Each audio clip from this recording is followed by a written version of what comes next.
Hello everyone. સો હવે આજના લેક્ચરમાં આપણે જે ટોપિક વિશે ચર્ચા કરવાના છીએ તે આ ચેપ્ટર નંબર 6 માટે તો તમે એક્સ્ટ્રા ટોપિક કહી શકો, કેમ કે અહીં તેનું ડિટેલમાં વર્ણન નથી, પરંતુ આ સેમ ટોપિક છે જે તમારા ચેપ્ટર નંબર 11માં આવે છે બાયોટેકનોલોજીમાં. બરાબર, તો એક ટેકનિક છે કે કેવી રીતે ડીએનએના ટુકડાઓ છે તેને કટ કરીએ છીએ, જેમાં આપણે વાત કરી હતી લાસ્ટ લેક્ચરમાં, તેને અલગ પાડવામાં આવે છે. ઓકે, તો એના માટેની એક ટેકનિક છે. તો ઓબ્વિયસલી આ તમારી ટેક્સ્ટબુકની જ ટેકનિક છે, પરંતુ ચેપ્ટર નંબર 11ની ટેકનિક છે, રાઈટ, કે જેનો આપણે અહીં યુઝ થાય છે આ ચેપ્ટરમાં. હવે આપણે નેક્સ્ટ જે ટેકનિક્સ જોશું તેમાં, જેમ કે ડીએનએ ફિંગરપ્રિન્ટ નેક્સ્ટ ટોપિક છે તમારો, તો તે પહેલાં તમને અમુક ટેકનિક વિશેનો આઈડિયા હોવો જોઈએ, જેમ કે અગારોસ જેલ ઇલેક્ટ્રોફોરેસિસ, પીસીઆર એટલે કે પોલિમરેઝ ચેઇન રિએક્શન. તો આ બધી ટેકનિક્સના નામ આવશે તમને જસ્ટ અહીં આ ચેપ્ટરમાં.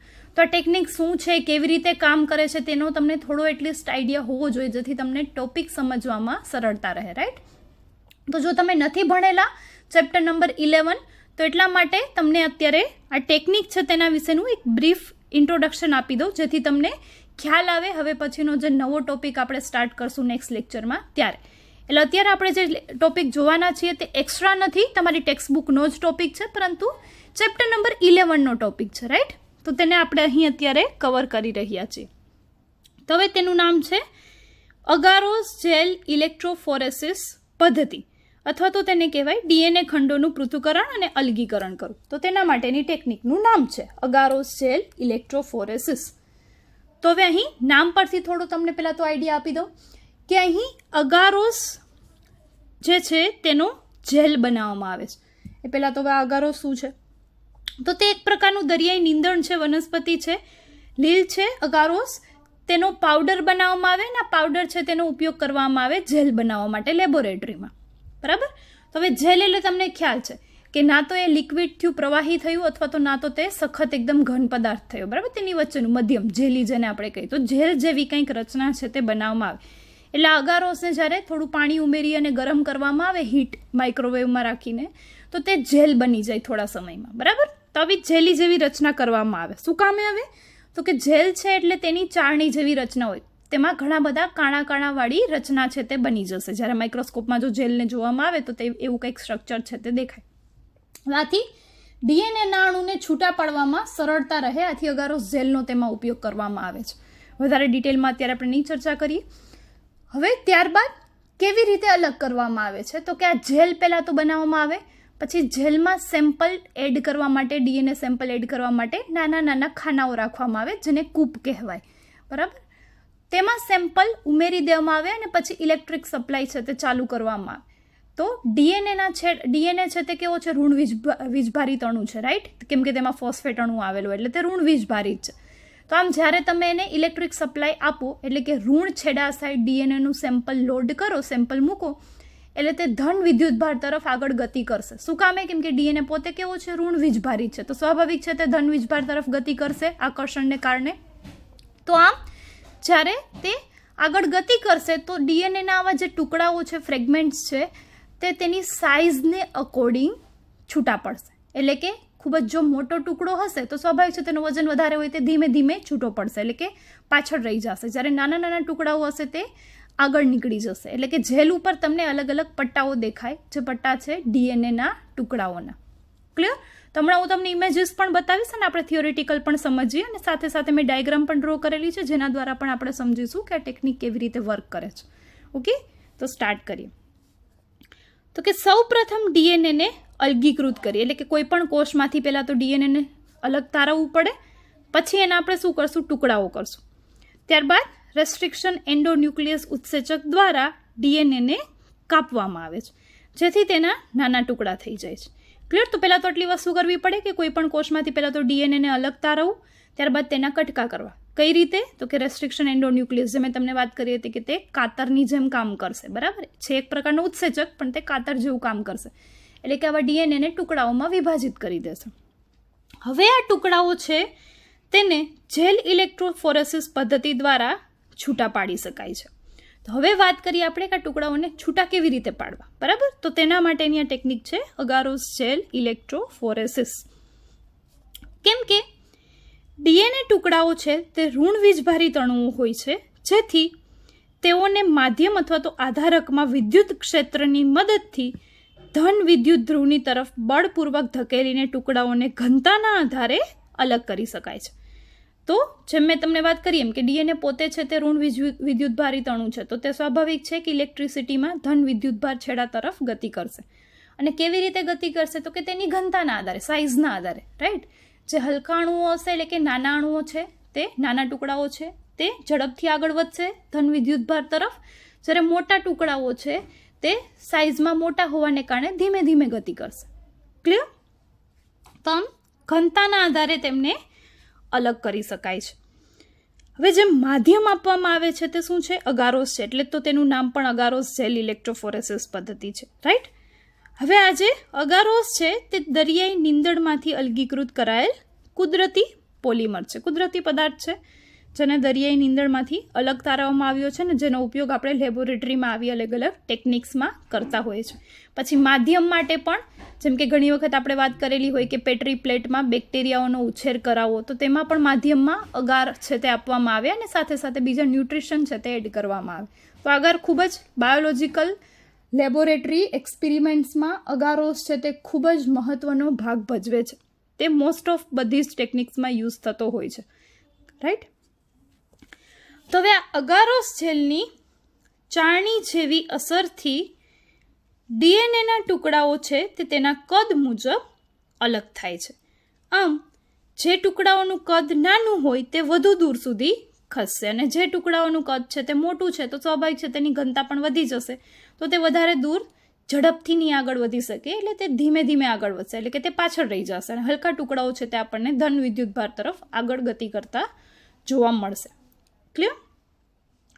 આ ડીએનએ સેમ્પલને પ્લેટ પર કૂપમાં ઋણ છેડા તરફ ઉમેરવામાં આવે છે, તો જ એ વિરુદ્ધ વિદ્યુતભાર એટલે કે ધન વિદ્યુતભાર તરફ ગતિ કરી શકે જો આપણે તેને ઋણ છેડા ઉપર સેમ્પલને લોડ કરીએ તો. હવે ફોર એક્ઝામ્પલ ભૂલથી ઘણીવાર એવું થાય કે ધન છેડા તરફ જો આ સેમ્પલ છે તે લોડ થઈ જાય, એડ થઈ જાય આપણાથી, તો તે ટુકડાઓ ક્યાંય પણ ગતિ નહીં કરે. તમે 2 કલાક ઇન્સ્ટ્રુમેન્ટ ચાલુ રાખશો, ડીએનએના ટુકડાઓ ત્યાં ને ત્યાં જોવા મળશે.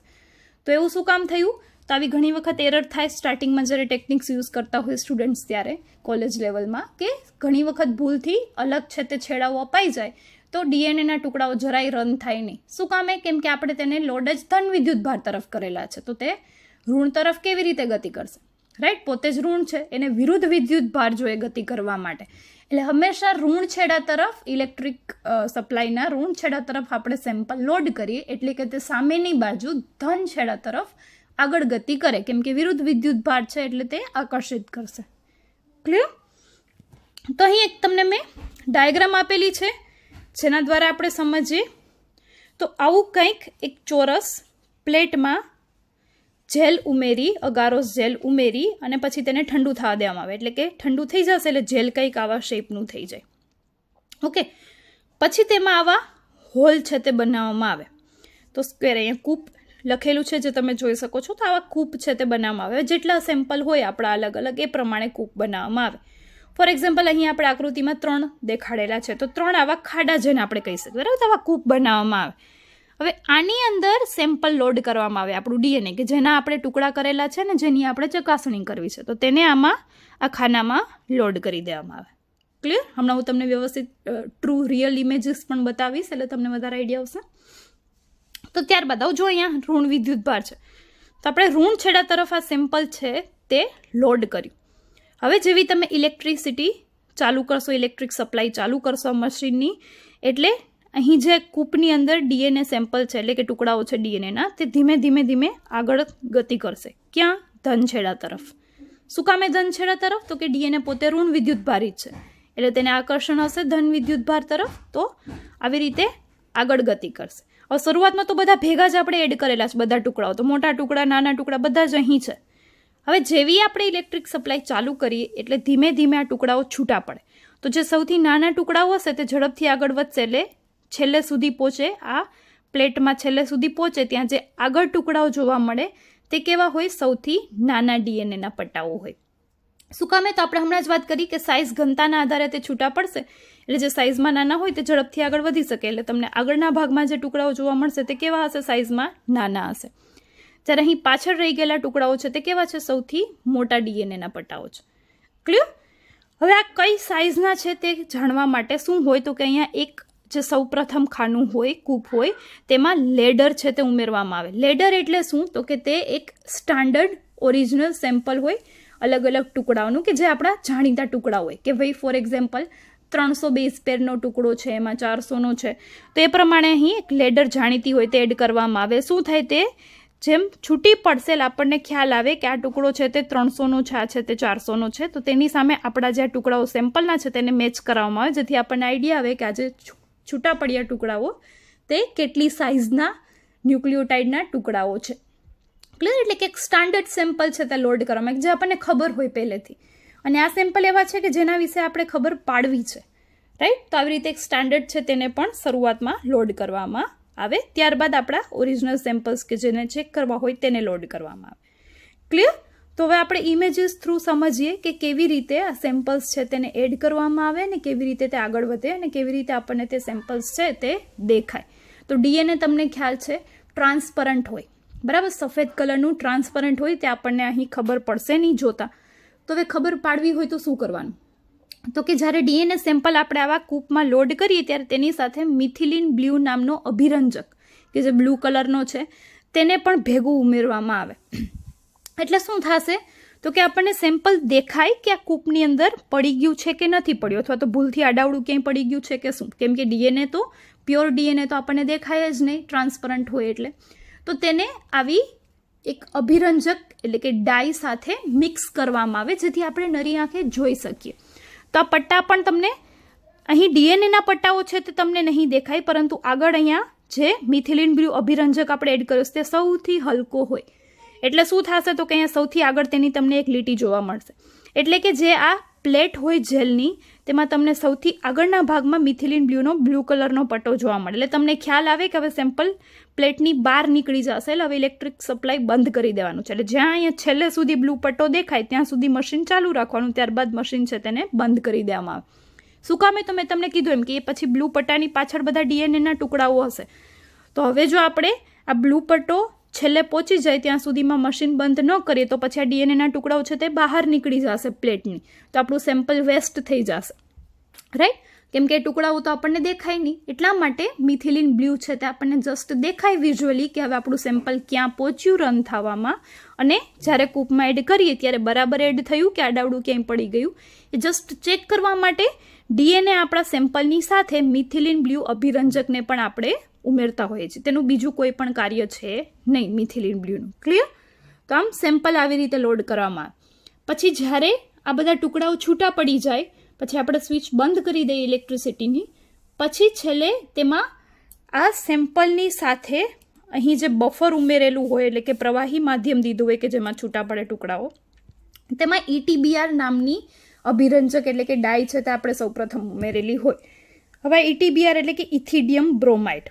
શું કામે?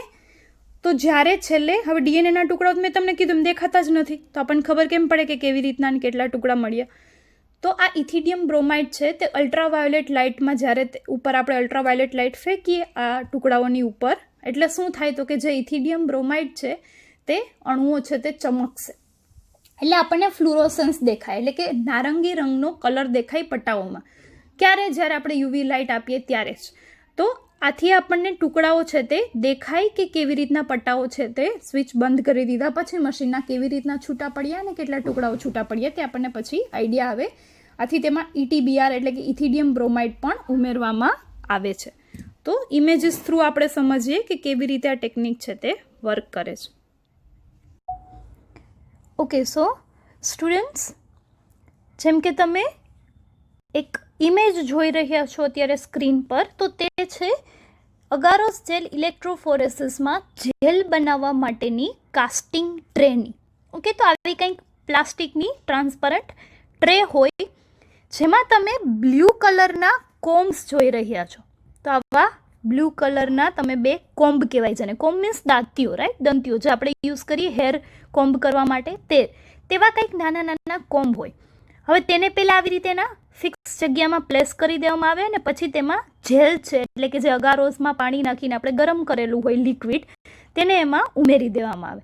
પછી અડધી કલાક માટે ટ્રેને એમનેમ જ્યાંની ત્યાં મૂકી દેવામાં આવે. એટલે શું થશે તો કે જે આ લિક્વિડ હતું અગારોસનું એ હવે ઠંડુ પડશે એટલે જેલ બની જશે. પરંતુ જે તમે અહીં કોમ્બ જોઈ રહ્યા છો બ્લુ કલરના, તો તેમાં આવા કંઈક પાયા જેવી રચનાઓ છે, રાઈટ. એટલે શું થશે તો કે એટલો ભાગ છે ત્યાં જેલ આવશે નહીં, બાકીની બધી જ જગ્યાએ જેલ છે તે પથરાઈ જશે. એટલે શું થશે તો કે ત્યાં એવા ખાડા પડી જશે. એટલે જ્યારે આ જેલ બની જશે ત્યારે પછી આ શું કરવાના, બ્લુ કલરના કોમને કાઢી લેવાના. એટલે કે ત્યાં જેના પાયા જેવી રચનાઓ છે ત્યાં એવા ખાડાઓ થઈ જશે કે જેમાં આપણે ડીએનએનું આપણું સેમ્પલ છે તે લોડ કરવાનું હોય, ત્યાં ઉમેરવાનું હોય. ક્લિયર? તો આવી રીતે પહેલાં તો જેલ બનાવવામાં આવે. પછી તો કે આ જ્યારે કોમને કાઢી લઈએ આપણે બ્લુ કલરના, એટલે જો કંઈક આવું દેખાય. તો તમે અહીં ધ્યાનથી જોશો તો તમને આ જે ખાડાઓ છે તેની લાઈન જોવા મળશે. દેખાઈ રહ્યા છે? ટ્રાન્સપરન્ટ જેલ છે તેમાં આવા કોમ્બ કેમ કે રાખેલો હોય આપણે એટલે આવા ખાડા થઈ જાય. તો પછી શું કરવામાં આવે, હવે આ ખાડાઓમાં આપણું ડીએનએ સેમ્પલ છે તેને પાઇપેટની મદદથી ઉમેરવામાં આવે. એટલે કે પહેલાં આવી રીતના કોમ્બ રાખ્યા, જેલ ઉમેર્યું લિક્વિડ, પછી થોડી વાર અડધી કલાક રાખી દે એટલે એ જેલ બની જશે. એટલે આવું કંઈક દેખાય, બરાબર. કોમ્બ કાઢી લેવાના. હવે જે આ ખાડા છે જેને આપણે કૂપ કહીએ તેમાં ડીએનએ સેમ્પલ લોડ કરવામાં આવે. તો ફોર એક્ઝામ્પલ કંઈક ડીએનએ સેમ્પલને અહીં ખાડા છે તેમાં લોડ કરી દઈએ એટલે શું થશે તો તમે અહીં બ્લુ કલરની એક લાઇન છે તે જોઈ શકતા હશો. તો આ એક વાયોલેટ કલર જેવી લાઇન દેખાય છે, રાઈટ. એ શું છે? મિથિલિન બ્લુ છે. તો આ મિથિલિન બ્લુ શું છે તો મેં તમને શરૂઆતમાં જ કીધું એમ કે ડીએનએ સેમ્પલ સાથે અભિરંજક મિથિલિન બ્લુ ઉમેરવામાં આવે, જેથી શું થાય તો કે આપણને ખ્યાલ આવે કે આપણું સેમ્પલ છે તે કેટલું રન થયું છે. તો અહીં તમે જો આકૃતિમાં ફિગરમાં જોઈ શકો છો કે આટલું સેમ્પલ લોડ થયું છે. હજી આગળ વધશે, છેલ્લે સુધી જશે. હવે અહીં પછી જેલ પૂરું થઈ જાય છે. તો જેવો આ બ્લુ પટ્ટો છે તે અહીં સુધી પહોંચે છેલ્લે સુધી, એટલે આપણે શું કરી દેવાનું, ઇન્સ્ટ્રુમેન્ટ બંધ કરી દેવાનું. શું કામે? એમ કે પછી એની પાછળ છે તે બધા ડીએનએના સેમ્પલ હશે તો તે બહાર નીકળી ન જાય. તે માટે આ બ્લુ કલર છે તે ઇન્ડિકેટ કરે આપણને કે હવે ક્યાં છે આ ટેકનિક પહોંચી છે અને કેટલું રન થયું છે. ક્લિયર? તો આ મિથિલિન બ્લુને લીધે થઈને આવું દેખાય. પરંતુ જો અહીં પાછળ ડીએનએના કંઈક ટુકડાઓ પણ હશે આવી રીતે, તો તે આપણને દેખાય નહીં શરૂઆતમાં.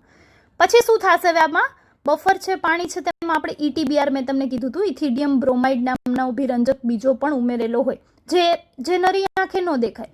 પરંતુ જ્યારે આખું સેમ્પલ રન થઈ જાય એટલે કે ટુકડાઓ છૂટા પડી ગયા હશે વ્યવસ્થિત ડીએનએના, પછી શું કરવામાં આવે તો કે મશીન બંધ કરી આ જેલને બહાર કાઢી અને તેને અલ્ટ્રાવાયોલેટ લાઇટ નીચે મૂકવામાં આવે, જેથી શું થાય તો કે આવી રીતનું કંઈક સેમ્પલ દેખાય. તો અહીં તમે જોઈ શકો છો કે આવા ડીએનએના બેન્ડ્સ છે તેના ટુકડાઓ જોવા મળે છે ઓરેન્જ કલરના. તો આમ આવું ક્યારે દેખાશે? જ્યારે આપણે તેને અલ્ટ્રાવાયોલેટ લાઇટ નીચે જેલને મૂકશું ત્યારે. તો ઇથિડિયમ બ્રોમાઇડને લીધે થઈને ફ્લુરોસન્સ દેખાશે, એટલે આપણને ખ્યાલ આવશે કે ટુકડાઓ છૂટા પડ્યા છે. તો મેં તમને શરૂઆતમાં કીધું હતું કે એક લેડર ઉમેરવામાં આવે.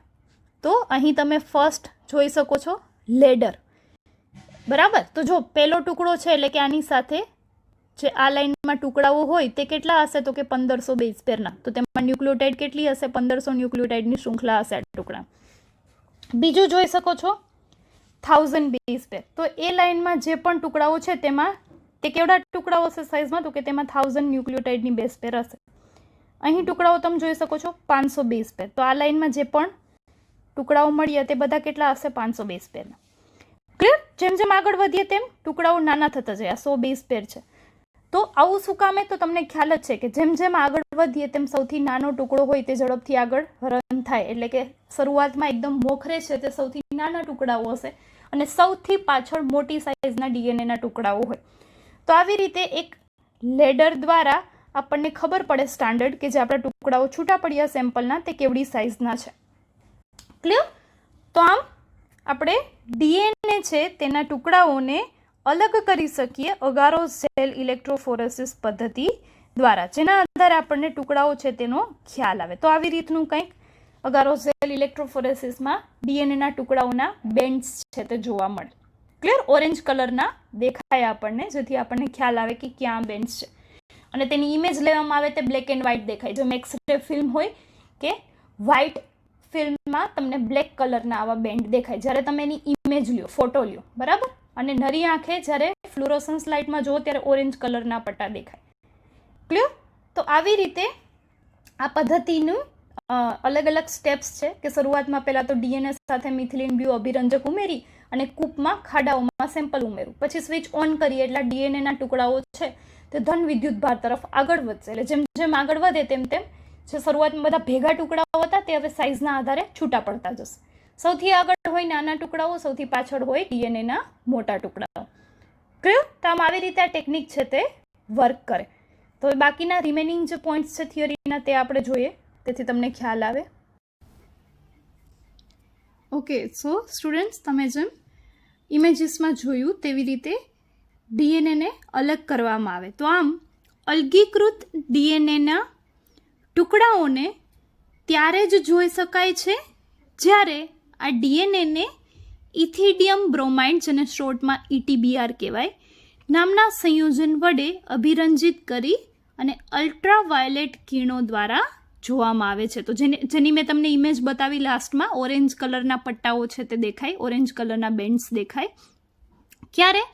જ્યારે આ પટ્ટાઓને અલ્ટ્રાવાયોલેટ લાઇટની નીચે મૂકવામાં આવે એટલે આ ETBR છે તેમાં ફ્લુરોસન્સ થાય એટલે આપણને ચમકતું ઓરેન્જ કલરના પટ્ટાઓ છે તે જોવા મળે. નહીંતર નરી આંખે જોઈ ન શકીએ કેમ કે ડીએનએ છે તે ટ્રાન્સપરન્ટ હોય.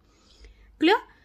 તો આમ ETBR થી અભિરંજિત જેલ ઉપર યુવી પ્રકાશ પાડતા ડીએનએના ચળકતા નારંગી રંગના પટ્ટાઓ તમે જોઈ શકો છો અને જેના આધારે ટુકડાઓને ખ્યાલ આવે આપણને કે કેટલા ટુકડાઓ છે તે અલગીકૃત થયા છે અને તેની સાઇઝ શું છે. તો તે સ્ટાન્ડર્ડ લેડર હોય તેની સાથે મેચ કરાવીએ એટલે આપણને ખ્યાલ આવે કે આ ટુકડાઓની સાઇઝ અંદાજિત શું હશે, કેટલી ન્યુક્લિયોટાઇડ બેઝ પેરના ટુકડાઓ છે તે હશે.